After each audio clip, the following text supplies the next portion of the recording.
हाँ जी sir, good morning. Good morning sir. Good morning, good morning. सवाल शुरू हो गए? Good morning sir. सर आपका जैकेट आज बहुत अच्छा लग रहा है। स्मार्ट लग रहे हैं आप तो। क्या बात। चलो अगर Yes, जैकेट sir. अच्छा है तो पढ़ाई पढ़ाई मस्त होनी चाहिए आज तो ना। Good evening sir. तो सब लोग जैकेट ही देखेंगे, पढ़ेगा कौन फिर तो। जैकेट मत देखना ना, पढ़ाई देखो आप सामने। क्या सर क्या पढ़ा रहे हैं स्पेशल क्या हो रहा है? आपको साइकिलिंग करने से बुला ले, अब मैं जा रही हूँ ऊपर, मेरा क्लास स्टार्ट हो गया है केमिस्ट्री का। माइक बंद कर लो। Good morning, good morning. सभी की गुड मॉर्निंग आ गई। Good morning sir. Good morning sir. Very good morning, very good morning. Good morning sir. तो कौन रह गया भाई? आना अभी कौन कौन रह गया? अभी तो काफी जन रहते हैं। हाँ, आधा शतक हो गया पूरा। तो क्या शुरू किया जाए? पहले देख लो, कल तक हमने जो टॉपिक कंप्लीट किया था एक बार चेक कीजिए। वहां तक में आपने जो कंप्लीट किया है उसमें कोई दिक्कत आ रही हो? सर हाँ जी। जी उसी मिक्स हो रहा है पूरा। मिक्स मत करो, आपने को बकायदा स्टैंडर्डाइज करना है बेटा। ये आपके ऊपर डिपेंड करता है, आप उसको तैयारी कैसे कर रहे हो, उसको पेपर को कैसे अरेंज कर रहे हो। बहुत ही सिस्टमेटिक काम करना है। पहले आई इफेक्ट अलग कर दो, फिर ई इफेक्ट नॉर्मल है, वो कोई इतना बड़ा नहीं है, उसमें कोई वैल्यू नहीं है। फिर उसके बाद एच इफेक्ट, फिर उसके बाद रेजोनेंस। तो रेजोनेंस का बड़ा पार्ट है, तो रेजोनेंस को स्टेबलाइज करो। अपने रेजोनेंस में बकायदा आपने देखा होगा उसके अंदर कि कैसे डीलोकलाइजेशन वगैरह सारा कंप्लीट होता है। और जब उसको पूरा कंप्लीट कर लो तो फिर उसकी एप्लीकेशन में काम करो। जैसे अपन अभी एप्लीकेशन शुरू किए हैं, तो आप चेक करो एप्लीकेशन के थ्रू आंसर्स निकालने हैं अपने को। एक बार चेक कर लीजिए एक बार दोबारा। मैंने आपको जो रेजोनेंस कराया था, ये अपना शुरू हुआ था आर इफेक्ट। ये आपका आर इफेक्ट, और इस आर इफेक्ट को जब भी करने लगो दिमाग में लाओ कि हमें कॉन्जुगेटेड सिस्टम समझ में आना चाहिए। कॉन्जुगेटेड सिस्टम का मतलब नॉलेज होनी चाहिए, पहला पॉइंट। जब कॉन्जुगेटेड सिस्टम समझ में आ जाए तो उससे रिलेटेड है कॉन्जुगेटेड पोजीशंस। उसके बाद आपको यूज करना है वर्ड डीलोकलाइजेशन, यानी कि इलेक्ट्रॉन का चलना, जिसको अपन नाम देने जा रहे हैं रेजोनेंस। ये रेजोनेंस है आपका असली में डीलोकलाइजेशन, इलेक्ट्रॉन का फ्लो। और इलेक्ट्रॉन का फ्लो नहीं दिख रहा है, क्लियर नहीं दिख रहा, बहुत ज्यादा लाइट हो गया है। ब्राइट हो गया। सर सब चमक रहा है, शाइनिंग हो रहा है सर। आपकी जैकेट की जैसे वो भी चमक रहा है। अब ब्राइटनेस ज्यादा है सर। दिख रहा है सर। अब तो दिख रहा है। हाँ अभी ठीक है। तो मैं ये कहता हूं कि फिर डीलोकलाइजेशन, डीलोकलाइजेशन में क्या है कि जहां डेंसिटी इलेक्ट्रॉन की ज्यादा है वहां से कम की ओर भगाओ। और मैंने तो उसका एक बहुत सिंपल सा ट्रिक दे दिया कि किसी भी कॉन्जुगेटेड सिस्टम में एक समझदारी दिखाओ, जहां जहां चार्जेस है उसे अल्टरनेट भेजते रहो।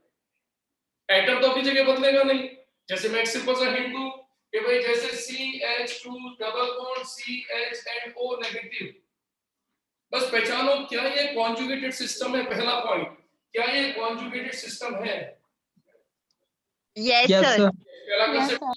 अब दूसरा कंसेप्ट सीखो कि जब हम रेजोनेंस करते हैं तो आरएस बनते हैं, यानी कि number of structure resonating structure बनते हैं। तो सोचो रेजोनेटिंग स्ट्रक्चर कितने बन रहे हैं, उसका आइडिया कैसे लगाएंगे कि इस समय नेगेटिव चार्ज O पर है, इसको 1 मान लो, तो 1 से कहां जाएगा 3 पे। सोचो इसका मतलब जो भी एटॉमिक अरेंजमेंट है वो नहीं बदलेगा। CH2 अपनी जगह रहेगा, CH अपनी जगह रहेगा, O अपनी जगह रहेगा, सिर्फ नेगेटिव अल्टरनेट चला जाएगा। तो सोचो पाई भी खत्म नहीं होगा, पाई उसके अल्टरनेट चला जाएगा, तो बन गए। इसका मतलब 1 और 2 और दोनों के दोनों RS हो गए, बस खत्म। इसका मतलब आज के बाद हम 13 के अंदर संख्या निकालना सीखें। जहां जहां चार्ज जाता है उसकी अल्टरनेट पोजीशन पकड़ते जाओ और नंबर कब्जा करते जाओ। अब आप कहोगे सर कैसे? जैसे फॉर एग्जांपल मान लो मैंने ये बेंजीन रिंग दी और इस पे लिख दिया O नेगेटिव। अब मैंने स्ट्रक्चर को ऐसे कर दिया, ये ऐसे कर दिया। अब आपको सबसे पहले तो चेक करना है कि क्या ये कॉन्जुगेटेड सिस्टम है। Yes sir. बस यही गलती कर गए ना, कहां है? नहीं है सर। तो सर भाई आपको पता होना चाहिए कि नेगेटिव जो चार्ज है उसके अल्टरनेट पे पाई बॉन्ड आना चाहिए, लेकिन पाई बॉन्ड तो दो छोड़कर आ रहा है, एक और एक दो। इसका मतलब ये कॉन्जुगेट सिस्टम नहीं है। ये आनी जरूरी है यहाँ पर। उसके बाद सपोज करो मैंने इसको ऐसे दे दिया, अब है यार। तब है अब तब है है तो दिमाग लगाओ, ये ऑक्सीजन पर जो नेगेटिव है उसको नंबर 1 मान लो।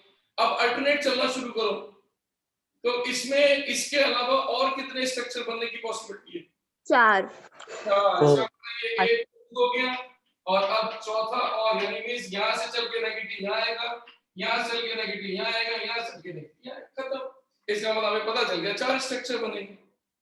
आ गया। अब इसी तरीके से अगर एग्जामिनर ऐसा स्ट्रक्चर देता, ये ना, सर ये नहीं है तो पहला क्या ये कॉन्जुगेटेड सिस्टम? इंटरनेट है इसमें। सर क्या बोले सुनाई नहीं दिया। क्या ये कॉन्जुगेटेड सिस्टम है? Yes Yes, sir sir. Yes sir अब अल्टरनेट पोजीशन पकड़ो, तो ये इस समय 1 पर बैठा हुआ है, ये 2 है, ये 3 है, ये 4 है, ये 5 है। तो सोचिए ये 1 तो खुद हो गया। अब सोचो ये यहां से कहां जाएगा?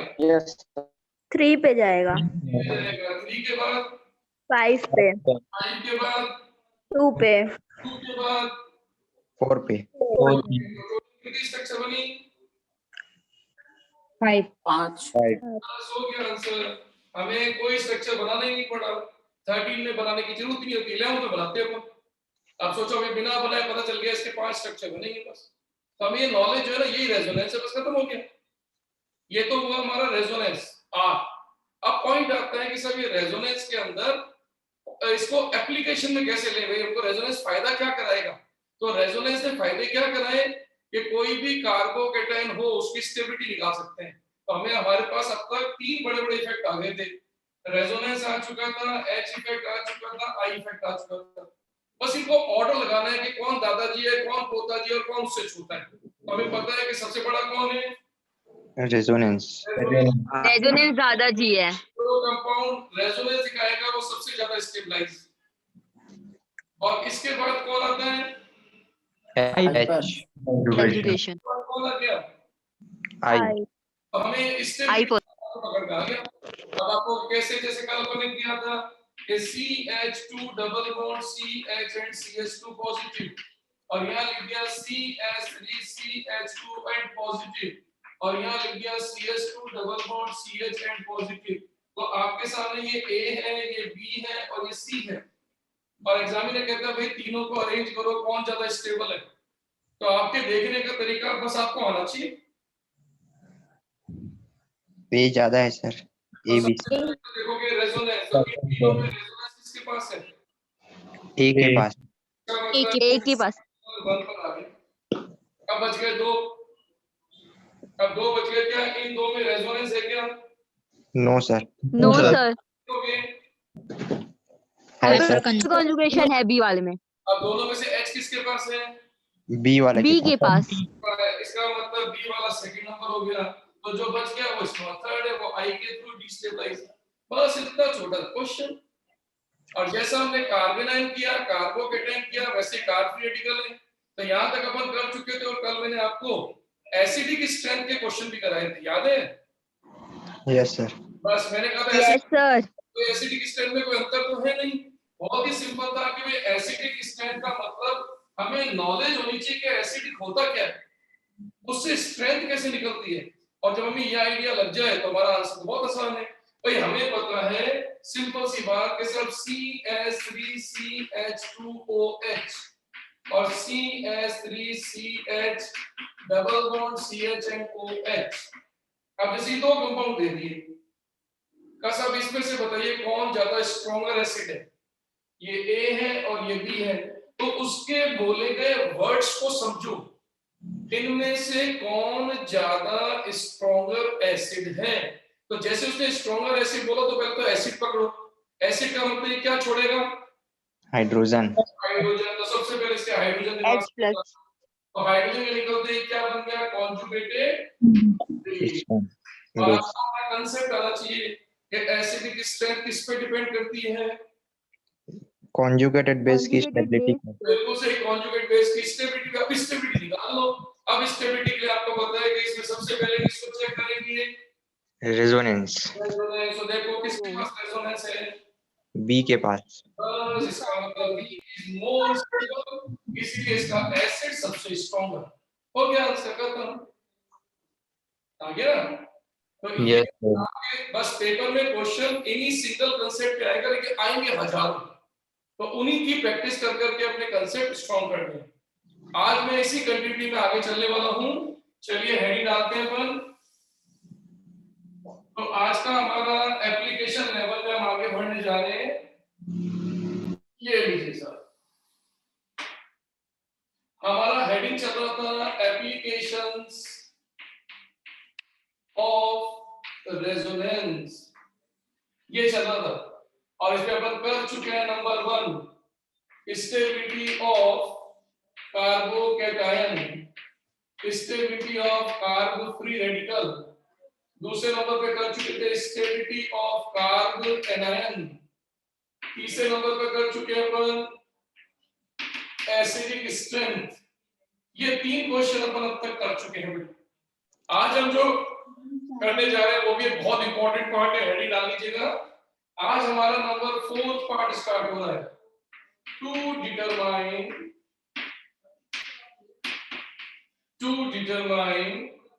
सर सर हाँ जी सर ब्राइटनेस अभी भी ज्यादा लग रहा है। सर उस कॉर्नर पे चमक रहा है थोड़ा सा।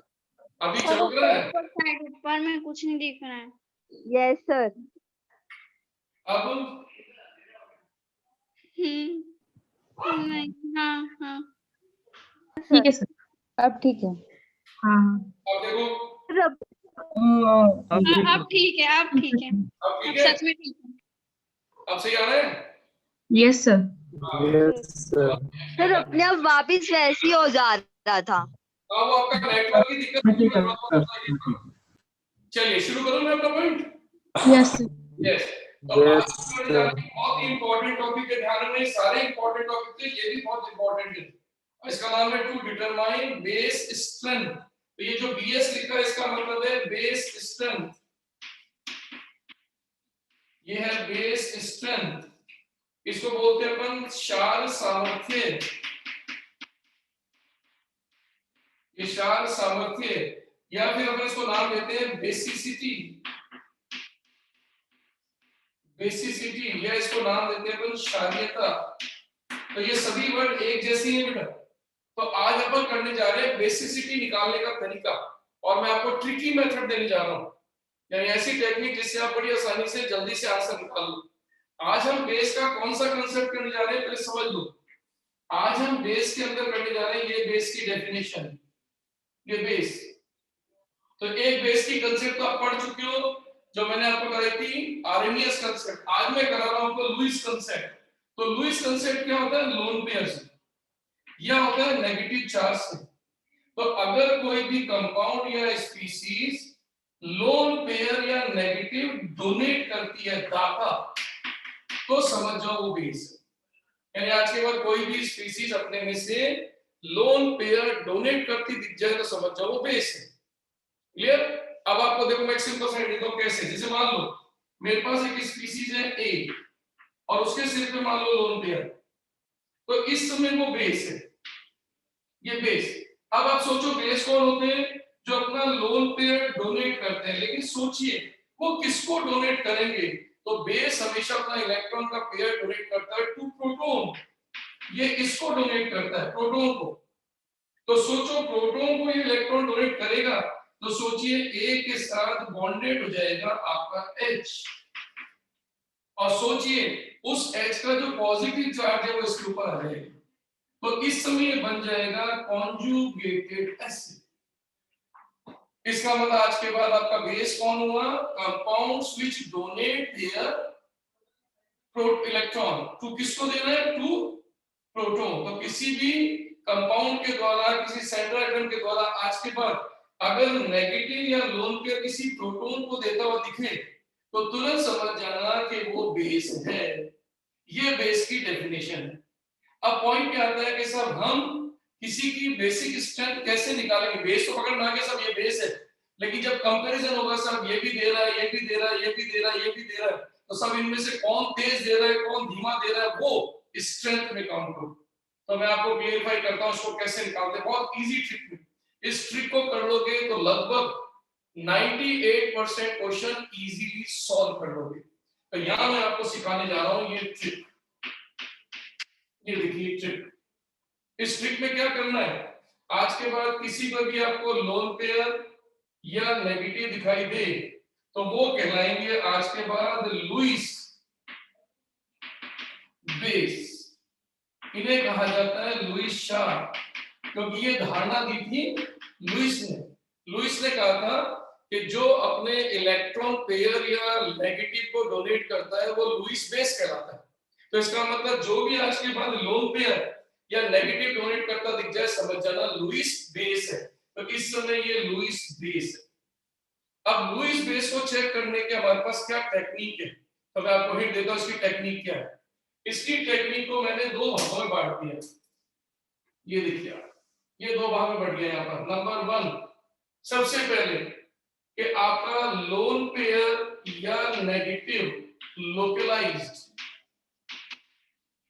यानी कि स्थानीयकृत, और एक है आपका लोन पेयर या नेगेटिव डीलोकलाइज्ड यानी कि विस्थानीकृत। तो आज के बाद तुरंत समझ जाना कि अगर आपका इलेक्ट्रॉन कहीं जा नहीं रहा है, रेजोनेंस नहीं कर रहा है, लोकलाइज्ड है, तो ध्यान रखना उसकी बेस स्ट्रेंथ हमेशा ज्यादा होगी उस कंपाउंड से जो कि डीलोकलाइज्ड। मैं एक एक करके इसके एग्जांपल भी समझाता जाऊंगा, समझना कैसे। अभी फिलहाल मैंने एक ही पॉइंट लिखा है, ढंग से देख लो। लुईस बेस वो होगा जो लोन पेयर या नेगेटिव डोनेट करेगा टुवर्ड्स प्रोटॉन। लेकिन पहला पॉइंट कि कौन ज्यादा बेसिक होगा इसका पता कैसे चलेगा? अगर लोन पेयर या नेगेटिव सेंट्रल एटम से कहीं रेजोनेंस नहीं करता, डीलोकलाइज नहीं करता, तो उसके बेसिक होने के चांस ज्यादा है। और अगर वो रेजोनेंस करता है, डीलोकलाइज होता है, विस्थानीकृत होता है, तो समझ जाना उसकी बेसिक स्ट्रेंथ कम है। अब आपको भी कैसे, तो एक छोटा सा एग्जांपल समझाता हूं, यहां समझना इस एग्जांपल को। जैसे ए, मान लीजिए मैंने यहां पर एक कंपाउंड दिया आपके सामने NH2, इसके ऊपर लोन पेयर लगा दिया, और मैंने बनाया बी और मैंने दिया NH2 लोन पेयर। अब देखो दोनों में अभी फिलहाल कोई डिफरेंस नहीं है, दोनों एक जैसे हैं, लेकिन मैं डिफरेंस क्रिएट कर रहा हूं। मैं यहां पर एक डबल बॉन्ड क्रिएट कर रहा हूं। अब आप दिमाग लगा के सोचो, लोन पेयर यहां पर भी है और लोन पेयर यहां पर भी है, कौन सा वाला लोन पेयर लोकलाइज्ड है और कौन सा वाला लोन पेयर डीलोकलाइज्ड? बी वाला पहला वाला डीलोकलाइज्ड। लोकलाइज्ड वाला डीलोकलाइज्ड रेजोनेंस शो नहीं करेगा। नहीं करेगा। इस समय इसको अपन नाम देंगे लोकलाइज्ड, और जबकि इस समय आपका रेजोनेंस करने चला गया, देखो ये रेजोनेंस में घुस गया, देखो इसका मतलब इस समय ये लोन पेयर कहलाएगा डी लोकलाइज्ड। अब आप सोच लीजिए, आपके सामने सिंपल सा हिंट है। सबसे पहले दो बेस है, देखो दोनों के सिंपल लोन पेयर, आपका बेस की पहचान ये है। दूसरी बात, माइक ऑफ करो ना यार। एक में फूक मार रहा है भाई, मुंह साइड करो थोड़ा। एरोप्लेन चला रहा है। आवाज कम कर भाई, कौन है तो? हाँ बोलूं? Yes yes sir, yes sir. Aeroplane में था वो। यस।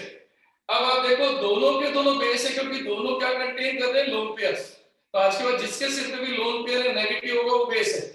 अब दूसरा पॉइंट आता है कितना स्ट्रॉन्ग बेस है, तो जिसकी डोनेट करने की रेट ज्यादा है प्रोटॉन को, वो ज्यादा बेसिक है। तो इसका पता कैसे चलता है कि अगर वो लोकलाइज्ड होगा तो उसकी डोनेट करने की रेट ज्यादा आएगी प्रोटॉन को, लेकिन जो डीलोकलाइज्ड होगा वो तो प्रोटॉन को कम देगा, क्योंकि जब प्रोटॉन इसके पास आएगा तो ये अपना इलेक्ट्रॉन लेके नहीं में घुस जाएगा। तो सोचिए ऐसे में डीलोकलाइज्ड की बेसिक स्ट्रेंथ लोकलाइज से हमेशा कम रहेगी।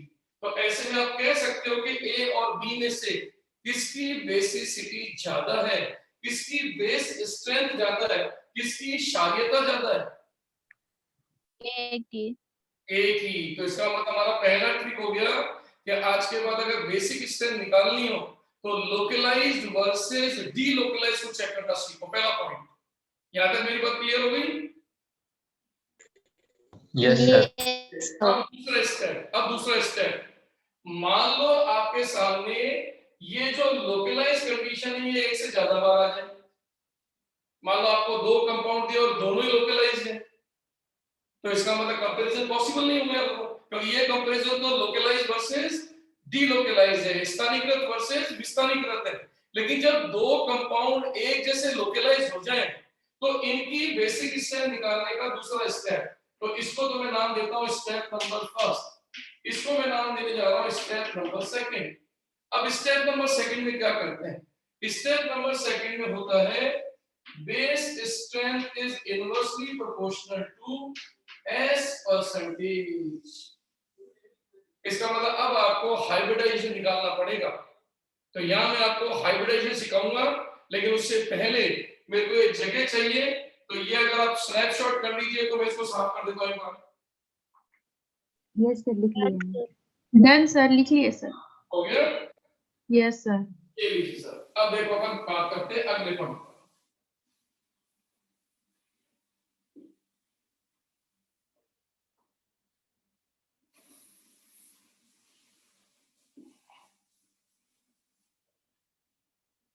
अब देखो मैं आपको समझाने जा रहा हूं कि इसका मतलब हमें सेकंड स्टेप में S परसेंटेज की जरूरत पड़ेगी। अब S परसेंटेज की बात मैंने कल परसों भी की थी, वापस से मैं रिपीट करता हूं कि S परसेंटेज जो होती है उसमें SP के अंदर, SP2 के अंदर और SP3 के अंदर आप चेक करके देखो कितनी कितनी S परसेंटेज। SP पर 50, SP में 50%, 33.3, बिल्कुल सही 33.33%। 32 25। अगर कोई सेंट्रल एटम sp3 हुआ तो उसकी S परसेंटेज तीनों में से कैसी होगी? कम। सबसे मैक्सिमम होगी। S परसेंटेज कम होगी, उसकी बेसिक स्ट्रेंथ ज्यादा। लेकिन इस समय हाइब्रिडेशन निकालते समय थोड़ा सा ध्यान रखना, ये मैंने आपको पॉइंट्स में लिखवाया भी था लेकिन मैं रिपीट कर रहा हूं यहाँ पर, तो यहाँ मैं आपको नोट करके दिखाता हूँ कैसे चेक करना। इस नोट में ध्यान रखिएगा कि नेगेटिव और लोन पेयर अगर डीलोकलाइज्ड है, डीलोकलाइज, तो ध्यान रखना उसका लोन पेयर 0 गिना जाएगा इन हाइब्रिडाइजेशन। आप ध्यान रखना हाइब्रिडाइजेशन निकालते समय उसका लोन पेयर 0 माना जाता है। क्यों? क्योंकि वो तो रेजोनेंस करने चला गया तो उसको गिना ही नहीं जाएगा। लेकिन अगर आपका नेगेटिव या लोन पेयर लोकलाइज्ड है तो ध्यान रखिएगा LP उसका गिना जाएगा और वो होगा 1, तो LP गिना जाएगा 1, और ऐसे में आप कह सकते हो कि उसके संकरण में या उसके हाइब्रिडाइजेशन में उसे अपन गिनेंगे। अब आप कहोगे सर कैसे, तो मैं आपको इसका पॉइंट क्लियर करता हूं, पहले समझ लो। जैसे मान लो इस समय अगर मैं नाइट्रोजन की बात करूं, ये रहा नाइट्रोजन, तो सोच के बताओ ये लोकलाइज है कि डीलोकलाइज? लोकलाइज। तो सोचिए इस समय अगर मैं इसका हाइब्रिडेशन निकालूं तो गौर से देखना इसका हाइब्रिडेशन कैसे निकलता है। ये देखिए आप, ये स्ट्रक्चर है जो मैं लेने जा रहा हूं। अब आप सोचो इस समय ये लोकलाइज्ड है, लोकलाइज्ड। अब आप सोचो इस नाइट्रोजन का अगर हाइब्रिडेशन निकालना है तो इसमें कितने बॉन्ड्स हैं? 3। आपको ध्यान है Ep = Vp + Lp, ये रूल अपने निकाला था हाइब्रिडेशन का। तो सोचिए इसमें बॉन्ड पेयर है 1 2 3, तो यहाँ आ गया 3। और अब बताओ Lp को 0 लिखोगे कि 1 लिखोगे? 1 लिखेंगे। ये 1 गिना जाएगा तो +1, तो टोटल सम कितना हो गया? 4। 4। चार sp3 sp3, तो इसका मतलब ये वाला नाइट्रोजन कौन सा हाइब्रिडाइज हो गया? sp3 sp3। और अब देखो इसके अंदर सेकंड एग्जांपल, अगर मान लो मैं इसके अंदर लिखता हूं NH2 लोन पेयर, और अब चेक करो मैंने डबल बॉन्ड लगा दिया, तो पहले तो पहचानो कि ये लोकलाइज्ड है कि डीलोकलाइज्ड? Delocalized. डीलोकलाइज्ड। अब Iced है। सोचो अगर ये डीलोकलाइज्ड है, डीलोकलाइज्ड, तो सोच के बताओ कि इसका EP is equal to EP plus LP में क्या क्या वैल्यू 3 होगा 3. और तीन LP, सर, होता है. 3 सर BP तो sp2 लेकिन LP में कितना आएगा? 0. 0. क्योंकि ये रेजोनेंस 0 कर दिया, तो इसका मतलब नेगेटिव या लोन पेयर जब रेजोनेंस में भाग ले ले, डीलोकलाइज हो जाए, तो एलपी में गिना नहीं जाएगा। तो अब आप सोचो इसका सम टोटल कितना हुआ? 3. 3। तो सोचिए आंसर क्या बनेगा 3 के बेस पे? sp2. sp2। इसका मतलब इस समय ये sp2 है। अब आप सोच के बताओ, सोच के कि एक दोनों में से किसी ज्यादा, बोलिए सर किसी क्या बोले, सुनाई नहीं दिया। कुछ भी सुनाई नहीं दे रहा। की आवाज आ रही है बेटा? सर साउंड एको हो रहा सब अपना माइक ऑफ करो तो एक तो आवाज आ रही है बेटा, उसको खत्म कीजिए। अब मेरी बात सुन लो, क्या आपको हाइब्रिडाइजेशन एस परसेंटेज निकालना समझ में आ गया क्या? Yes sir. Yes sir. तो सर मैं आपको और 5 बताइए कंपाउंड ना देकर प्लीज। एक्सेप्ट कर लो, फिर मैं आपको 5 कंपाउंड दे रहा हूं, मुझे उन 5 कंपाउंड के हाइब्रिडाइजेशन निकाल के दिखाओ, क्योंकि अगला पॉइंट ओके उससे सर। बनेगा अपना। सही है? Yes sir. हाँ, तो पहले इसको स्क्रीनशॉट कर लो। हो गया? Done yes sir. सर। अब मैं आपको देके जा रहा हूँ ये वाले पॉइंट, जिसमें आपको बताना है कि किस किस के हाइब्रिडेशन क्या क्या है। तो ये आपके लिए यहाँ पर एक एक्सरसाइज शुरू हो रही है। Number 1,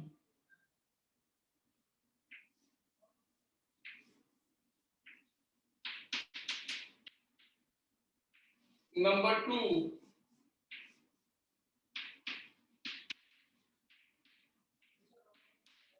number 3,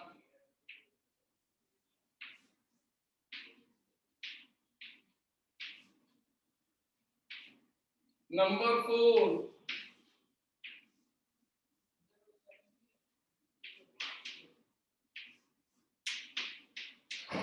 number 5, number 6, number 7,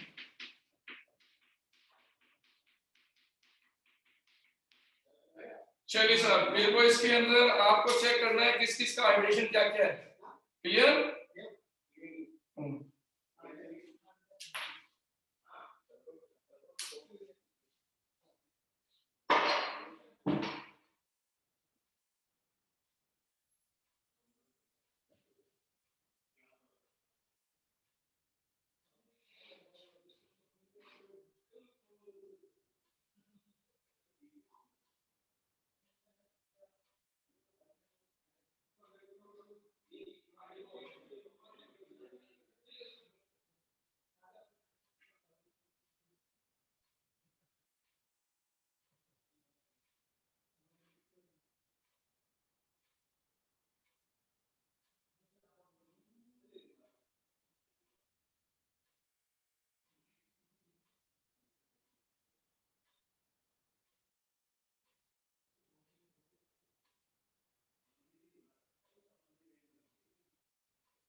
sir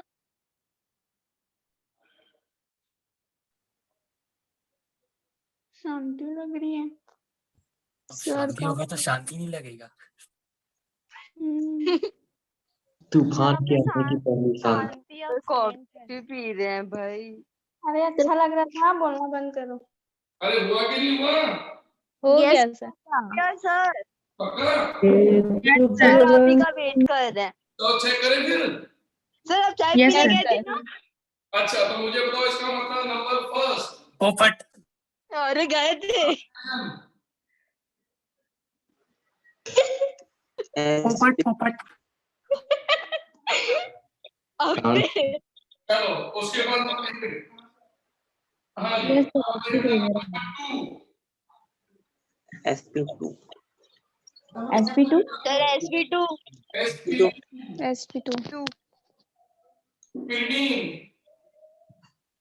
SP2 SP2 देखो कैसे ये देखो इसके अंदर आपके पास यहाँ पर लोन लोकलाइज है कि डीलोकलाइज?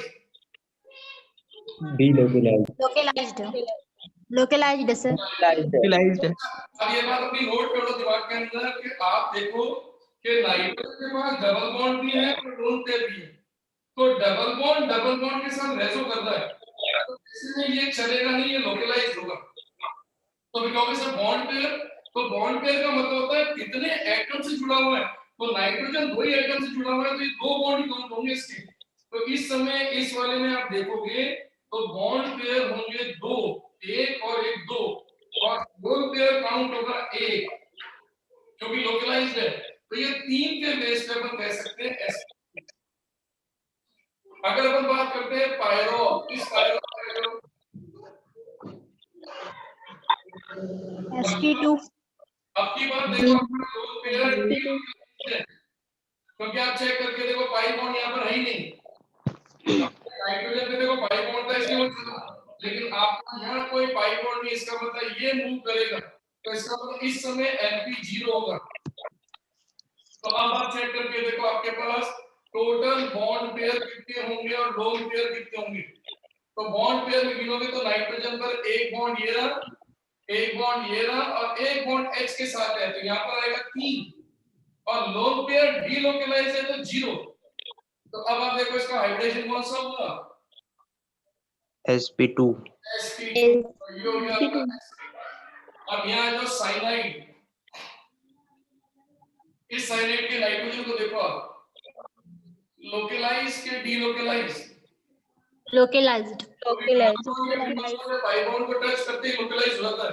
तो अगर ये लोकलाइज्ड है तो सोचिए इस वाले नाइट्रोजन पे बॉन्ड केवल कार्बन से जुड़ रहा है तो बॉन्ड पेयर केवल एक, तो ये कार्बन से जुड़ रहा है केवल और लोन पेयर होंगे तो 0 सॉरी आपके 1। आप चेक करके देखो इसका हाइब्रिडेशन क्या बना? SP ये sp हाइब्रिड। आगे ये मेथिल कार्बेनाइल, कार्बन पे कितने एटम्स बॉन्ड पेयर बना रहे हैं? 3 और आपका ये नेगेटिव कहीं रेजोनेंस नहीं कर रहा है। एक, इसका मतलब कितने? SP2 4 3 हो गया। लास्ट आपका देखो ये एनाइलिन, इस कार्बन को चेक करो, ये रहा कार्बन, इस कार्बन पे देखो कितने बॉन्ड पेयर? सर जी 6 को 1 टाइम और बताइए। एक सी से तो ये 3 प्लस लोन पेयर 0 मानेंगे या 1? 0 0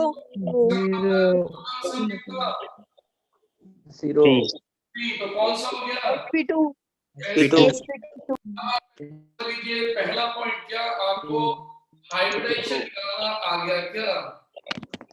सर जी 6 वाला 1 टाइम और बताइए ना सर जी, 6 वाला 1 टाइम और बताइए। कौन सा? 6। 6 वाला? हाँ ये 6? हाँ हाँ ये देखो 6 वाला बताता हूँ मैं आपको, देखो ये सर थर्ड वाले मत मिटाइएगा, थर्ड वाला भी बताइएगा। थर्ड वाला बताया था, ये लो सर। सर सब मिटा।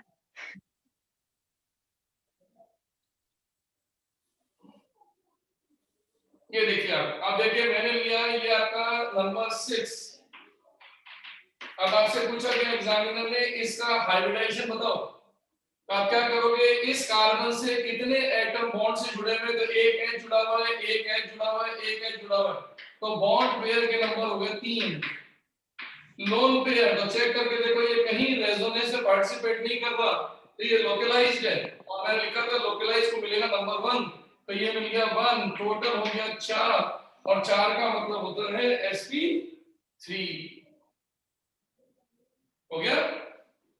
अब दूसरा पॉइंट आपने पूछा नंबर 3 पिरिडीन, देखो ये पिरिडीन है, ये पिरिडीन है, इस पिरिडीन के अंदर क्या खासियत है, गौर से देखो कि आपका लोन पेयर जिस नाइट्रोजन पे उसमें डबल बॉन्ड थी, तो क्या होता है लोन पेयर और डबल बॉन्ड जब प्रेजेंट होते हैं तो हम ये देखते हैं कि क्या डबल बॉन्ड रेजोनेंस तो नहीं कर रहा, तो देखो लोन पे आपका जो पाई बॉन्ड है वो पाई बॉन्ड के साथ देखो रेजोनेंस कर रहा है, देखो ये देखिए बेंजीन रिंग की तरह चलना शुरू हो गया, तो जब भी आपका पाई पाई के साथ रेजोनेंस करता है तो इसको मौका नहीं मिलता, इसका मतलब इस समय ये लोकलाइज हो गया, और लोकलाइज हो गया तो इसको गिनेंगे 1।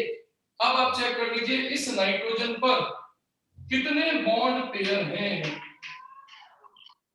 तो बॉन्ड पेयर कैसे गिनते हैं कि नाइट्रोजन कितने एटम से जुड़ा हुआ है, देखो इधर कार्बन से और इधर कार्बन से, तो 2 एटम से जुड़ा है इसलिए बॉन्ड पेयर 2, और लोन पेयर लोकलाइज है तो 1। अब आप इसको जोड़ लीजिए तो आपका हाइड्रेशन आ जाएगा कौन सा, sp2।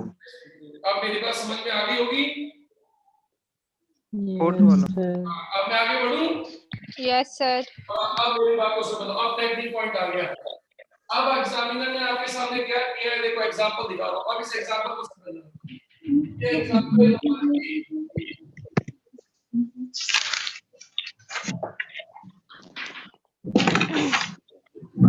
अरे माइक ऑफ कर लो सर भाई। माइक ऑफ करने बोलो ना। माइक ऑफ कर दीजिए।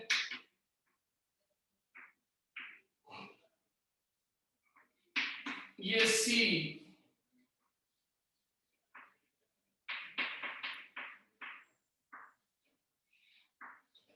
अब आप चेक करके देखो मैंने 3 एग्जांपल दिए ए बी सी, और एग्जामिनर आपसे कहता है इन तीनों का बेस स्ट्रेंथ ऑर्डर दो, तो आपके पास बहुत ही सिंपल सी ट्रिक है जो मैंने शुरू की है ताकि आपको बड़ा कंसेप्ट नहीं करना पड़े और जल्दी से आंसर निकाल लो। तो सबसे पहले उसने बोला बेस स्ट्रेंथ, यहां से स्टार्ट करो, ये सभी के सभी लुईस बेस है, देखो सबके पास लोन पेयर है, देखो इसके बाद सबके सब लुईस बेस है। पहला पॉइंट, सबसे पहले स्टेप नंबर फर्स्ट, चेक करो कौन सा वाला लोन पेयर लोकलाइज है और कौन सा डीलोकलाइज, तो चेक करना शुरू करो। पहला लोकलाइज्ड, लोकलाइज, ये वाला हो गया लोकलाइज। नंबर दूसरा डीलोकलाइज्ड, लोकलाइज्ड कर रहे, चेक करो बेटा, सर, ये लोकलाइज्ड होगा। इसके साथ डीलोकलाइज होगा, इसके साथ तो कोई अल्टरनेट है ही नहीं। यस लोकलाइज के डीलोकलाइज, लोकलाइज लोकलाइज, ये भी लोकलाइज। अब आप चेक करो इस लोन पेयर को, ये होगा डीलोकलाइज्ड। डीलोकलाइज्ड तो इसके अल्टरनेट में पाई बॉन्ड, इसका मतलब ये होगा डीलोकलाइज। तो आप सोच के बताओ कि इन तीनों में से कौन पीछे चला गया, सी, डीलोकलाइज्ड वाला। ये लोकलाइज है इस बास्केट में, लेकिन ये डीलोकलाइज है गया यहाँ पर पीछे, इसका मतलब इन तीनों में बेसिसिटी सी की तो गई सबसे लास्ट। अब आपकी बास्केट में इसमें रह गए 2, अब वो 2 कौन कौन से, ये देखो दोनों लोकलाइज, तो अब इन दोनों को आपस में कंपेयर करने के लिए नीचे सेकंड स्टेप पे आना पड़ेगा। अब सेकंड स्टेप का कांसेप्ट ये है कि basic strength is inversely proportional to s percentage, तो आपको यहाँ संकरण या हाइब्रिडेशन निकालना पड़ेगा। तो अब आप सोच के बताओ इस नाइट्रोजन का हाइब्रिडेशन क्या होगा, sp3 क्योंकि चेक करके देखो आपको दिखाई देंगे, क्योंकि 3 तो देखो आपके बॉन्ड पेयर है और एक लोन पेयर है, तो 3 और 1 4, 4 का मतलब sp3। अब यही हाइब्रिडेशन हम यहाँ निकालो, sp2 अब देखो इसमें sp2 होगा बॉन्ड पेयर 2 ही है, देखो आप सॉरी बॉन्ड पेयर देखो मैंने गलती कर दी, सॉरी, ये हटेगा बेटा। सर 3 है बॉन्ड पेयर तो। सर 3 है और लोन पेयर भी फिर 1 लेंगे क्योंकि अरे लोकलाइज। शांत रहो, शांत रहो। बात तो सुन लो, वो H गलती से लग गया था क्योंकि नाइट्रोजन की वैलेंसी 3 होती है बेटा, तो यहाँ पर ये नाइट्रोजन पे H नहीं था, सॉरी। अब आप चेक करके देखो नाइट्रोजन पे कितने बॉन्ड पेयर? 2 2 यहाँ पर 2 बॉन्ड पेयर हो गए प्लस लोन पेयर 1 और लोन पेयर। sp2 अब बताओ दोनों में से किसकी बेसिक स्ट्रेंथ ज्यादा गिनी जाएगी? sp2 sp3 की। मोर बेसिक है बी, और हमारा आंसर बड़ा इजीली क्लियरिफाई हो गया। इसका मतलब टेक्निकली देखा जाए तो इस लोन पेयर को देना इतना आसान नहीं है जितना आसान इसको है, क्योंकि आपका ये वाला लोन पेयर सभी जगह से धक्के लगने के कारण प्रोटॉन को डोनेट होना आसान है, लेकिन जब S परसेंटेज बढ़ती है तो लोन पेयर आसानी से डोनेट नहीं होता, और अगर कोई रेजोनेंस कर ले तो और आसानी से नहीं होता। तो सोचिए हमने ये आसानी वाला क्रम बताया है, इसका मतलब जो लोन पेयर आसानी से दे दे दैट इज मोर बेसिक, और जो लोन पेयर को घुमाने अंदर भेज दे, प्रोटॉन को नहीं दे, डोनेट नहीं करे, उसकी बेसिसिटी सबसे कम होगी। तो क्या मैं होप करूं ये वाला पॉइंट आपको समझ में आ गया? Yes sir. अब मान लो किसी दो की S परसेंटेज भी सेम आ जाए तो फिर अपन उतरेंगे स्टेप नंबर 3 पर। ये होता है हमारा थर्ड स्टेप।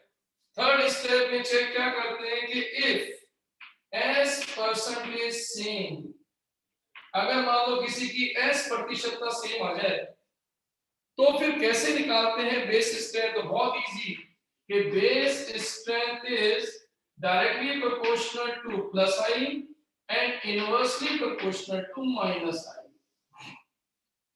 तो लास्ट में हम चेक करते हैं आई प्रभाव। जिसका आई प्रभाव प्लस का ज्यादा होगा वो ज्यादा बेसिक, और जिसका माइनस आई ज्यादा होगा वो लेस बेसिक। अब आपको कि कैसे, तो मैं एक एग्जांपल दिखाता हूं, उसको समझना। मैं नया एग्जांपल तैयार कर रहा हूं, उसको देखिए आप।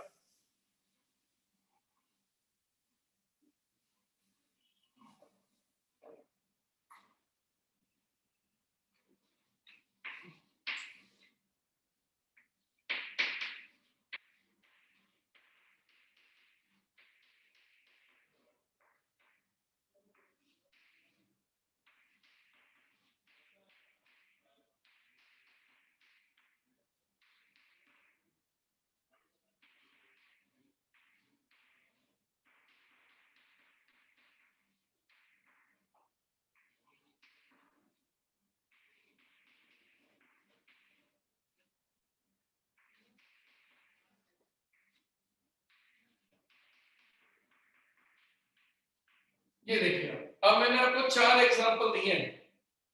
आपके पास यहां से स्टार्ट करने का तरीका है। सबसे पहले कैसे चेक करते हैं? सबसे पहले एग्जामिनर पूछेगा इन चारों में से बेस स्ट्रेंथ का ऑर्डर दो। बेस स्ट्रेंथ ऑर्डर, तो क्वेश्चन से आंसर निकालना सीखो। जैसे उसने बोला बेस स्ट्रेंथ, पहले बेस क्या है? ये इसका मतलब चेक करो सब के सब बेस है। देखो ये पहला पॉइंट क्लियर। अब दूसरा यहां से स्टार्ट करो। सबसे पहले बास्केट में डालना शुरू करो, इसमें से कितने लोकलाइज्ड है और कितने डीलोकलाइज्ड है। देखो लास्ट वाला डिलोकलाइज्ड है। लास्ट वाला डीलोकलाइज्ड है, वो इस बास्केट में गिरा, और बाकी 3 लोकलाइज्ड है। अब आपके सामने 4 में से चौथा पकड़ में आ गया। यस और no? Yes sir. Yes sir. सबसे पहले 1 2 3 और ये 4, इसका मतलब आपका ये डी वाला सबसे लास्ट है, इसको तो अलग कर दो। अब आपके 3 इस बास्केट में पड़े हुए हैं, तो आपको इन तीनों को डिफरेंशिएट करना है। तो सेकंड स्टेप पे आ जाओ। अब आप चेक करके देखो क्या निकालोगे? Hybridisation percentage. आगे इसका हाइब्रिडेशन देखो।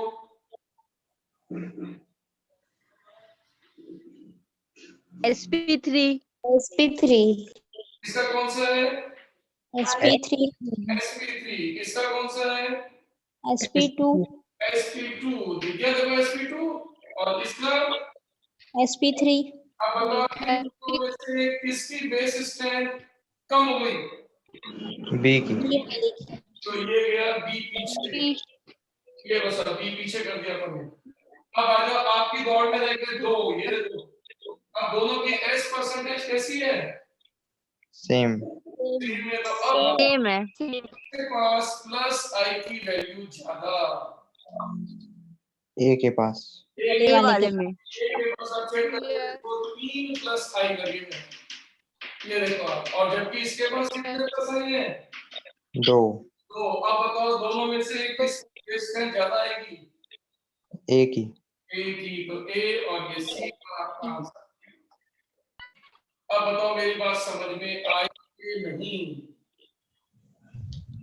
सर ए और सी को और एक बार बताइए ना। ऑप्शन ए और सी, ए और सी। ए और सी। देखो ए और सी में क्या करना है, दोनों का हाइब्रिडाइजेशन कैसा है? sp3। sp3। इसका मतलब दोनों का हाइब्रिडाइजेशन सेम है। जब किसी का हाइब्रिडाइजेशन सेम आ जाए तो दोनों का स्टेप थर्ड से आंसर निकलता है। वो कहता है कि किसी की भी बेस स्ट्रेंथ हमेशा उस पर कितना प्लस फोर्स लग रहा है उस पर डिपेंड करती है। अब देखो इस पे तीनों तरफ से प्लस आई लग रहा है, देखो ये। तो सोचिए इसका मतलब इस समय तीनों का प्लस फोर्स इस लोन पेयर को आसानी से प्रोटॉन को डोनेट करवा देगा। और हमारा डोनेशन ही तो आंसर है। जो सेंटर जितना तेजी से लोन पेयर या नेगेटिव दान करता है टू प्रोटॉन, वो उतना स्ट्रॉन्ग बेस। सोचो ये 3 तरफ से धक्के खाकर डोनेट होगा, जबकि इसमें धक्का देने वाले कितने? केवल 2। इसीलिए इसकी बेसिसिटी सबसे कम आ जाएगी इसकी ऊपर। अब बताओ क्या मेरी बात समझ में आ गई? Yes sir, thank you sir. मैं इसको लास्ट एंड फाइनल और लिखता हूं कि यदि डीलोकलाइज वाले मोर देन 1 हो जाए तो अगला स्टेप क्या लेना है आपको? अगला स्टेप आएगा base strength is inversely proportional to number of RS. जिसके आरएस जितने ज्यादा होंगे वो इलेक्ट्रॉन देने से मना कर देगा। तो अगर बाई चांस आपको लगा कि डीलोकलाइज की बास्केट में एक से ज्यादा घुस गए तो फिर आपके पास सबसे अच्छा टूल है नंबर ऑफ आरएस गिन लो। जिसके आरएस ज्यादा होंगे वो लोन पेयर या नेगेटिव देने में खूब आनाकानी करेगा, वो मना करेगा मैं नहीं दूंगा सर। तो ऐसे में उसकी बेसिसिटी हमेशा कम हो जाएगी।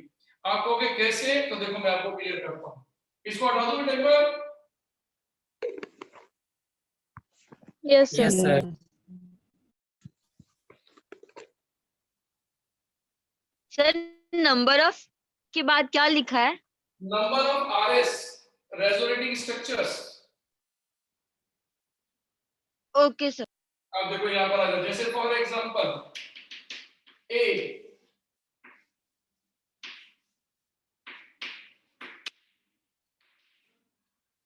बी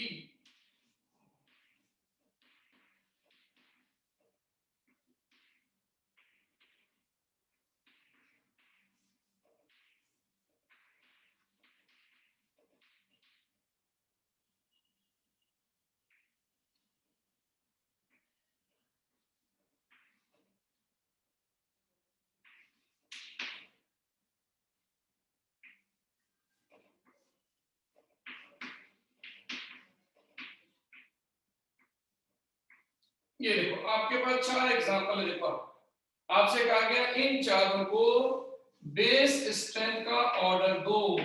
अब देखो आपकी पिक्चर पूरी क्लियर हो गई। अब ये होगी आपके पास पूरी ट्रिक।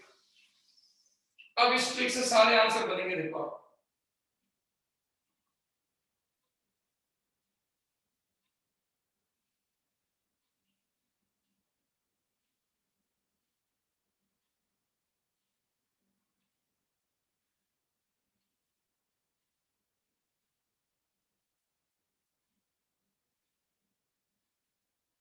यस। तो सबसे पहले आपने वर्ड मीनिंग को पकड़ना। एग्जामिनर ने बोला है बेस स्ट्रेंथ, तो सबसे पहले बेस की डेफिनेशन। जो लोन पेयर या नेगेटिव डोनेट करते हैं वो बेस। और देखो ये लोन पेयर, इसका सबके सब बेस है। अब पॉइंट आता है, फर्स्ट स्टेप को फॉलो करो। बोलिए इस बास्केट में कितने आए और इस बास्केट में कितने आए? सर सी वाला लोकलाइज्ड। सी वाला लोकलाइज क्योंकि देखो कोई रेजोनेंस नहीं है, जबकि ये वाला localized, Delocalize. Delocalize. ये वाला Delocalize. ये वाला delocalize, तो सोचो सिर्फ लोकलाइज एक है, इसका मतलब इस बास्केट में एक आ गया, उसी का नंबर 1 हो गया, तो इसका मतलब सी वाले का नंबर कौन सा हो गया? फर्स्ट में। मोर बेसिक, सबसे बेसिक स्ट्रेंथ ज्यादा है। अब चेक करो, अब तीनों के तीनों इस बास्केट में चले गए, अब तीनों इस बास्केट में चले गए, तो इन तीनों में कंपेयर करने के आपके पास क्या तरीका है? नंबर ऑफ रेजोनेंस अब सोच के बताओ इसमें कितने आरएस बनेंगे? 2। एक, लोन पे यहाँ चल के यहाँ आएगा, इसका मतलब 2। इसमें कितने आएंगे? 4। कोई लोन पे यहाँ से चलेगा, यहाँ पहुंचेगा, यहाँ पहुंचेगा, यहाँ पहुंचेगा, तो 4। और इसमें कितने आएंगे? 3। 3। इसका मतलब अब चेक कर लो किसकी बेसिस स्ट्रेंथ इन तीनों में ज्यादा एक ही, है? अच्छा इसके बाद B, फिर D, सबसे लास्ट में D, सॉरी E, पहले डी, फिर B. yes sir, yes sir. अब देखो बेसिक स्ट्रेंथ अब बताओ क्या मेरी बात आपको समझ में आई कि नहीं? सर एक बार और सर एक बार और, कुछ समझ नहीं आया। नहीं करना, मेरी बात को समझना। आज के बाद एग्जामिनर, बहुत आराम से सुनो, आज के बाद एग्जामिनर नेगेटिव या लोन पेयर पर बेसिसिटी के क्वेश्चन पूछे, हमारे पास सबसे बढ़िया ये वाली ट्रिक है, इसमें आपको ज्यादा दिमाग नहीं लगाना पड़ता, बहुत इजीली काम हो जाता है। और करना क्या पड़ता है, सिर्फ पहले लोकलाइज और डीलोकलाइज की 2 बास्केट बनाओ। लोकलाइज वाले जो है वो आगे आएंगे बेसिसिटी में, और अरे मोटी और अगर लोकलाइज की बास्केट में एक से ज्यादा आ जाए तो फिर इससे आंसर निकलेगा, और अगर इसकी बास्केट में 2 से ज्यादा आ जाए तो इससे आंसर निकलेगा। इससे आपके लिस्ट बननी शुरू हो जाएगी। और अगर डीलोकलाइज की बास्केट में ज्यादा आते हैं तो फिर आपके पास सबसे बेस्ट तरीका है डीलोकलाइजेशन का आरएस गिनना, और आपके सारे आंसर भी है। और ये सिर्फ लोन पेयर के बेस पे नहीं है, नेगेटिव के बेस पे भी है। अब आपको कैसे, जैसे फॉर एग्जांपल अब आप देखो, जैसे for example A CH3CH2O negative, B CH3COO negative, and C CH3SO3 and negative। अब एग्जामिनर पूछता है बेस स्ट्रेंथ ऑर्डर, ये देखो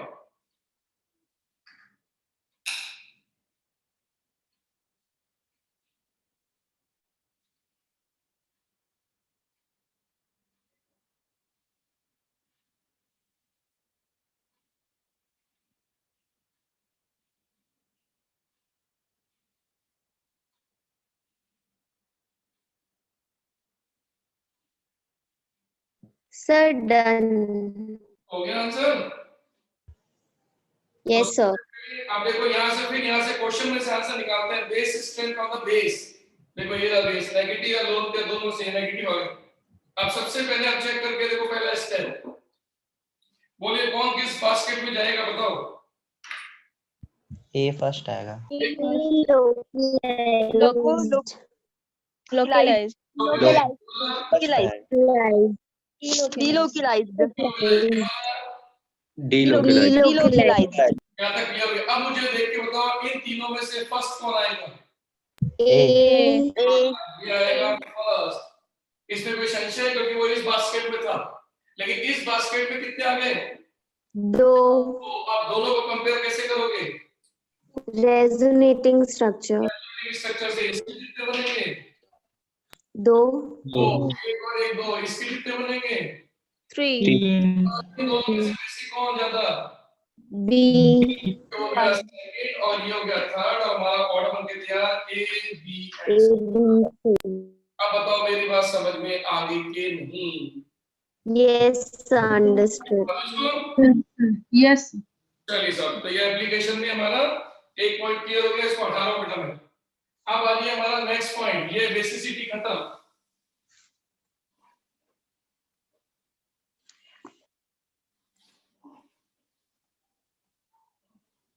तो अब तक एप्लीकेशन में अपन कार्बोकेटन कार्ब फ्री रेडिकल की स्टेबिलिटी कर चुके हैं रेजोनेंस से, दूसरा कार्बेनाइल की स्टेबिलिटी कर चुके हैं, नंबर तीसरे पे एसिडिक स्ट्रेंथ कर चुके हैं, नंबर चौथे पे बेसिक स्ट्रेंथ भी कर चुके हैं। अब पांचवा नंबर, तो आप आ जाइए एप्लीकेशन नंबर पांचवा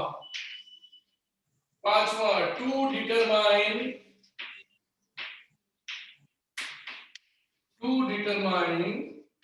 बॉन्ड लेंथ, बंध लंबाई का स्पष्टीकरण या निर्धारण।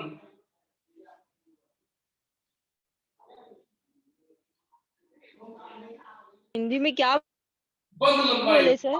बंध लंबाई। और अब अगर आपको याद हो तो बॉन्ड लेंथ के बारे में मैंने इससे पहले भी डिस्कस किया था, अगर आपको याद हो तो आपको ध्यान है, अगर हम सिंगल बॉन्ड लेते हैं, डबल बॉन्ड लेते हैं और एक आता है पार्शियल, ये देखो, तो आपको याद है मैंने ये इस तरह का बॉन्ड बताया था, मैंने कहा था यदि सिंगल बॉन्ड है प्योर शुद्ध, अगर आपका डबल बॉन्ड है प्योर शुद्ध, तो ध्यान रखो इसको बोलते थे पार्शियल, इसको बोलते थे आंशिक। तो आपको याद होगा मैंने इसमें एक ऑर्डर लिखवाया था, किसकी बॉन्ड लेंथ ज्यादा होती है? बोले बेटा, सिंगल बॉन्ड की बॉन्ड लेंथ ज्यादा होती है या सिंगल बॉन्ड की ज्यादा होती है। सिंगल बॉन्ड की, इसका मतलब सिंगल बॉन्ड की ज्यादा, और सबसे कम बॉन्ड है तो भी डबल बॉन्ड की, और जो पार्शियल है वो इन दोनों के बीच में आती है। ये याद होगा मैंने आपको हाइपर कॉन्जुगेशन में एक टेबल से सिखाई थी, याद है? यस तो सर। मतलब ये वाला पॉइंट हो सर। आपको रखना है, ये है आपका बॉन्ड लेंथ। तो सबसे ज्यादा बॉन्ड लेंथ होती है प्योर सिंगल की, उसके बाद सबसे कम होती है कार्बन डबल बॉन्ड कार्बन, यानी कि डबल बॉन्ड की प्योर। लेकिन अगर आपका डबल बॉन्ड डीलोकलाइज्ड हो रहा है, चाहे वो रेजोनेंस से हो रहा हो, चाहे वो हाइपर कॉन्जुगेशन से हो रहा हो, तो ध्यान रखना बॉन्ड लेंथ इन दोनों के बीच की आती है। तो आज हम इसी पे काम करने जा रहे हैं, ये सीखना। तो चलिए मैं आपको इसको क्वेश्चन के थ्रू समझाता हूं। सबसे पहले केस नंबर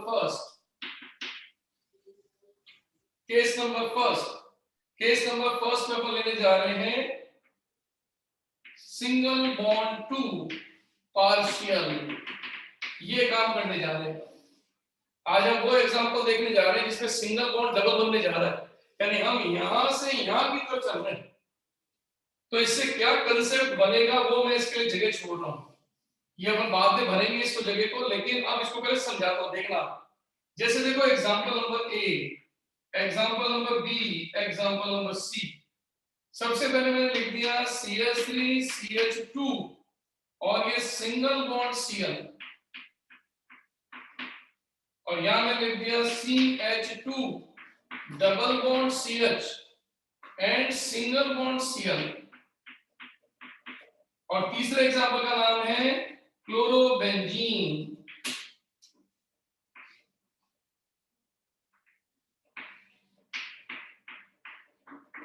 अब एग्जामिनर आपसे क्वेश्चन करेगा कि बताइए साहब इनके कार्बन क्लोरीन की बॉन्ड लेंथ का ऑर्डर क्या है? Carbon chlorine bond length order. अब आप कैसे इसका ऑर्डर निकालोगे? देखो इसको तरीका आपके पास क्या है, बहुत इजी। सबसे पहले तो सोच के बताओ, पहला एग्जांपल जो मैंने लिया है उसमें ये कार्बन और क्लोरीन के बीच में जो बॉन्ड दिखाई दे रहा है, क्या ये रेजोनेंस करके कभी डबल बॉन्ड बन सकता है क्या? No sir. नो सर, ये प्योर बॉन्ड है। ये कौन सी बास्केट में जाएगा, नहीं, प्योर सिंगल बॉन्ड वाली या पार्शियल वाली में? प्योर सिंगल वाले में। प्योर में। ये आपका प्योर सिंगल कहलाएगा। अब की बार इसको देखते हैं, देखो अगर इसको देखो तो इसमें रेजोनेंस है, देखो आप इसमें रेजोनेंस है तो लोन पेयर बनेगा, बॉन्ड पेयर बनेगा लोन पेयर। तो सोचिए आपके रेजोनेंस से स्ट्रक्चर बनेगा CH2CH एंड Cl। अब आप चेक करो यहाँ पर कौन सा बॉन्ड आ जाएगा, डबल पार्शियल और इसका लोन पेयर चल के यहाँ आ जाएगा तो नेगेटिव, और इसने डोनेट किया है तो पॉजिटिव। अब आप सोच के देखो, इसमें आपका सिंगल डबल बन रहा है, फिर डबल से वापस सिंगल बन रहा है, तो इस समय ये कौन से बॉक्स में जाएगा, प्योर सिंगल के पार्शियल या प्योर डबल? पार्शियल मतलब ये इस पार्शियल में जा रहा है। क्लियर हो गया? अब की बार इस पे यस सर क्लोरोबेंजीन, क्या क्लोरोबेंजीन में रेजोनेंस है, यस और no? Yes sir yes sir structure बनेगा बताओ, तो दो बन गए, किसके कितने बनेंगे? 4 चार देखो जब आपने 4 बोल दिया ना, तो अब अपन मैकेनिज्म नहीं करते, 4 छाप लेते हैं, कैसे 1, फिर ये आपका 2, केवल ढांचा तैयार कर लो, ये 3 और ये 4। अब अपनी ट्रिक का यूज करते हैं। देखो अब आप सोचिए, आपका लोन पेयर यहां से चल के कहां पहुंचेगा? 3 सही है? ऑर्थो, यस सर ऑर्थो पे नेगेटिव आ यस जाएगा, सर इस कार्बन पे इस क्लोरीन पे पॉजिटिव आ जाएगा। सही है? चार्ज कंजर्वेशन लॉ, जो लोन पेयर देता है उसमें पॉजिटिव आता है और जो लेता है उसमें नेगेटिव, तो देखो अपन वही किया। अब सोचो ये नेगेटिव यहां से कहां जाएगा?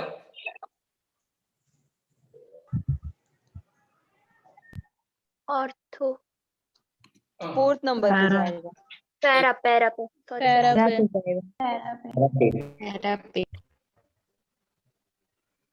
दिखाई दे रहा है बेटा? यस सर तो इस समय अब बताओ ये नेगेटिव कहां जाएगा? पैरा पैरा पे आ गया, और ये Cl पे पॉजिटिव अभी भी है, फिर ये नेगेटिव पैरा से कहां जाएगा? ऑर्थो ऑर्थो पे वापस ऑर्थो पर, और ये पॉजिटिव। तो आपने देखो चार्ज को तो अल्टरनेट घुमा दिया, सही है? अब आप Yes. सोचो पाई बॉन्ड कितने हैं टोटल? 3। तो अब ये 3 पाई बॉन्ड को यहाँ पर भी 3 करना है, तो देखो इस वाले नेगेटिव का अल्टरनेट 1 पाई बॉन्ड, ये 2 पाई बॉन्ड और ये 3। इसी तरह से इस नेगेटिव के अल्टरनेट पाई बॉन्ड 1, ये आपका 2 और ये आपका 3। इस तरह से इस नेगेटिव के अल्टरनेट आपके तीनों पाई बॉन्ड। तो चेक करके देखो, ये टोटल 4 स्ट्रक्चर बने, 1, ये बना आपका 2, ये बना आपका 3 और ये बना आपका 4। अब ये सोच के बताओ कि इस समय कार्बन क्लोरीन के बॉन्ड को प्योर सिंगल में डालोगे, प्योर डबल में डालोगे या पार्शियल में डालोगे? Pure double partial pure double नहीं बेटा, पार्शियल है। अब आपको मैं बताता हूँ परसेंटेज निकालने का तरीका। सोचो इसमें 50% सिंगल बॉन्ड करेक्टर है, 50% डबल बॉन्ड करेक्टर। इसका मतलब इसमें डबल बॉन्ड करेक्टर 50% है, क्योंकि 50% में सिंगल टाइम है वो।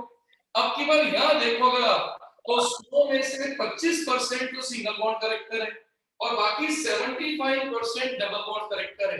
तो आप दिमाग लगा के सोचो, अगर सिंगल बॉन्ड डबल बॉन्ड बनने लग जाए तो बॉन्ड लेंथ श्रिंक हो जाती है, बॉन्ड लेंथ कम हो जाती है। तो दिमाग लगा के सोचो, इसका जो कंसेप्ट बना, तो कंसेप्ट ये बना कि bond length is inversely proportional to number of Rs. यानी आज के बाद ये वाला कंसेप्ट हमारे खूब काम आएगा। हमें ये सारी मेहनत नहीं करनी पड़ेगी, हम तुरंत समझ जाएंगे कैसे। देखो दिमाग लगाओ, सोच के बताओ, इस वाले के पास कोई रेजोनेटिंग स्ट्रक्चर थी क्या? नो सर नो सर इसका मतलब इस वाली बास्केट में तो चला गया ए। अब आप सोचो आपकी ये दोनों के दोनों इस बास्केट में गए बी एंड सी, लेकिन सोच के बताओ बी एंड सी में जो पार्शियल बॉन्डिंग है वो रेजोनेंस के कारण है। तो किसमें रेजोनेंस ज्यादा हुई? सी में सी वाले में। सोचो जिसमें जितनी ज्यादा रेजोनेंस होगी उतनी बार वो सिंगल की जगह डबल बना रहेगी और उसकी बॉन्ड लेंथ श्रिंक होती जाएगी। तो सोच के बताओ बी और सी में से किसकी बॉन्ड लेंथ ज्यादा और किसकी कम? बी की ज्यादा वाले की ज्यादा, सी वाले की कम। ज्यादा होंगे उसकी बॉन्ड लेंथ कम हो जाएगी। तो सोचो इस समय carbon chlorine bond length order अगर अपन बनाते तो सोच के बताओ तीनों में से सबसे ज्यादा बॉन्ड लेंथ कार्बन क्लोरीन किसके पास होती? क्योंकि वो होगा प्योर सिंगल बॉन्ड। अब बचे दोनों के दोनों पार्शियल, ये दोनों पार्शियल है, तो इन दोनों पार्शियल में से किसकी बॉन्ड लेंथ ज्यादा आएगी? बी और सबसे कम किसकी होगी? सी केस नंबर 1 किसके नाम गया? उन कंपाउंड्स के नाम गया जो अपने सिंगल बॉन्ड को कहां की ओर भगाते हैं? पार्शियल की ओर, यानी वो यहां से यहां की ओर भगाते हैं। तो देखो बॉन्ड लेंथ कम होती जा रही है। इसका मतलब आज के बाद अगर कोई ऐसा एग्जांपल आ जाए जिसमें सिंगल बॉन्ड रेजोनेंस के थ्रू डबल बॉन्ड बनता दिखे तो हमेशा ये वाला कंसेप्ट हाथ में उठा लिया करो और अपने आंसर को बड़ी आसानी से बिना लीक किए, क्योंकि ये जो काम है ये टाइम वेस्टिंग है, ये टाइम वेस्टिंग है, आंसर इससे निकलेगा। तो क्या आपको ये पॉइंट समझ में आया? तो मैं क्वेश्चन दूं? यस सर हाँ तो यस सर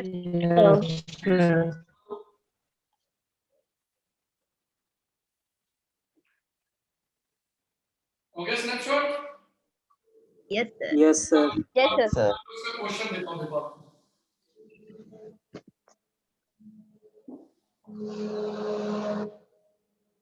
अब देखो नीट में क्वेश्चन कैसे आता है या कॉम्पिटिटिव एग्जाम में क्वेश्चन कैसे आता है, अब आप एग्जामिनर को देखना है। एग्जामिनर आपसे कहेगा arrange in carbon oxygen bond length order A B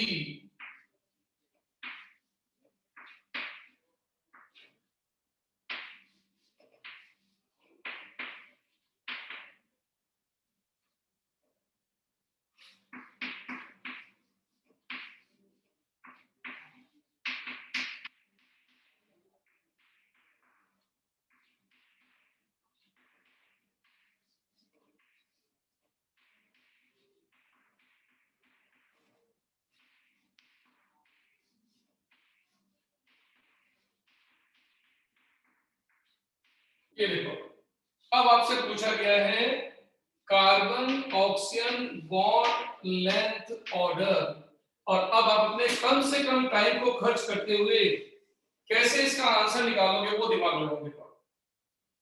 hint मैं आपको दे देता हूं, आपको इस बास्केट का यूज कर सकते हो। अभी 3 बास्केट है, किसमें किसको टपकाओगे आपका ऑर्डर अपना बन जाएगा।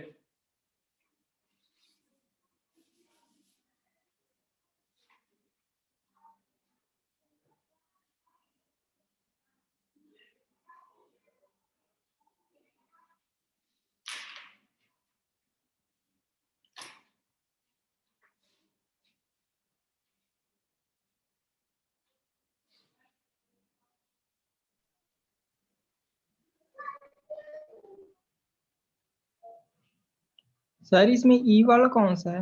आखिरी वाला ए बी, अच्छा सर दो दो सी लिख दियो। बी है, ये ई है। ये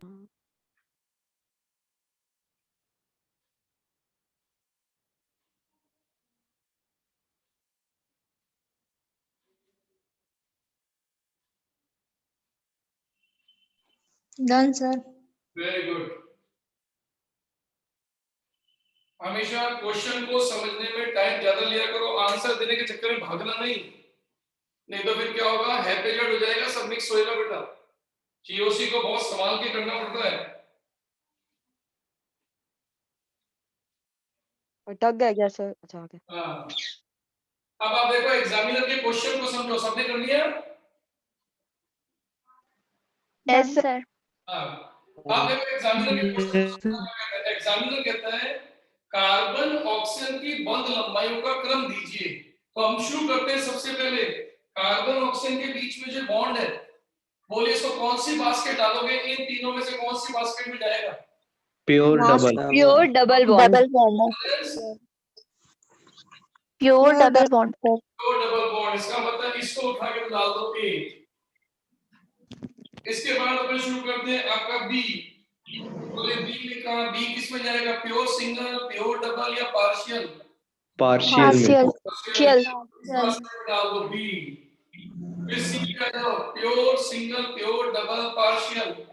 पार्शियल पार्शियल डाल दो। फिर आ जाए यहाँ पर number D, pure pure single. Pure single इसका मतलब इसको इस बास्केट में डाल दो डी।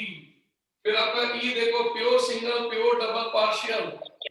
पार्शियल अब आप चेक करके देखो, आपके पास एक मोटी मोटी लिस्ट बन गई, आपको फर्स्ट एंड फिफ्थ दोनों दिख गए। तो आप चेक करके देखो आपकी बॉन्ड लेंथ के अंदर जो आपके पास है उसमें से सबसे ज्यादा बॉन्ड लेंथ किसकी आएगी? ए वाली ए वाले की। और सबसे कम किसकी आएगी? ए वाले प्योर सिंगल है और ये प्योर डबल। अब आपका आंसर ये तीन के बीच में है और इन तीनों की फाइट इससे निकलेगी। अब आप चेक करके बताओ किसके कितने कितने आरएस, किसके कितने आरएस? एक दो सर दो तो आरएस दो, किसके आरएस? अब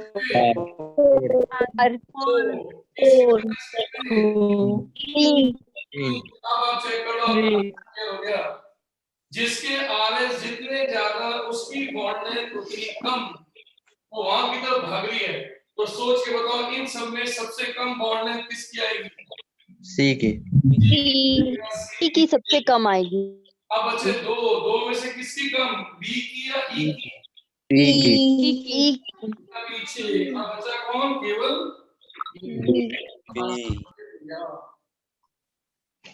अब बताओ मेरी बात समझ में आई कि नहीं? अपन यस। हाँ, तो अब आपको ध्यान रखना, कल पूरा रेजोनेंस पढ़कर आना। कल मैं आपको कराऊंगा इसके अंदर सेकंड केस, जिसमें मैं यहां से यहां चलूंगा। यानी अगला कल का जो पॉइंट होगा वो केस नंबर सेकंड होगा, डबल बॉन्ड से पार्शियल।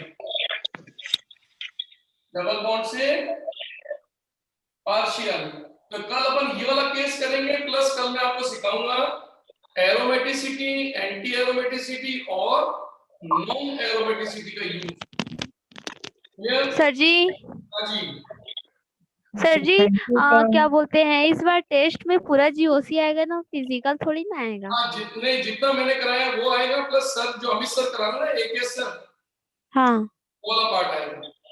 वो भी आएगा सॉल्यूशन चैप्टर भी। सर जी। वैसे आपको संजय सर सब क्लियर कर देंगे, संजय सर बता देंगे आपको। और इस संडे को टेस्ट नहीं है ना? ये सर इन्फॉर्मेशन देंगे बेटा सारी आपको ना, ये सारी इन्फॉर्मेशन सर के पास है। हाँ ये जरूर है। लिसन टू मी, अब हम अल्टरनेट क्लास ले रहे हैं, कल एक सर लेंगे, परसों मैं लूंगा फिर, ठीक है ना? Okay sir. ओके सर दोनों क्लासेस साथ में नहीं हो सकती?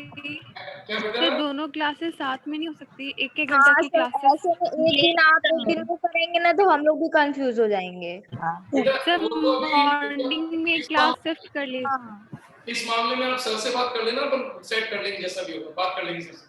ओके एक दिन थैंक यू सर। इनऑर्गेनिक पढ़ के तो हम लोग सब भूल जाएंगे। हाँ नहीं मैं रेगुलर लिखो बेटा ना। Okay dears, bye sir.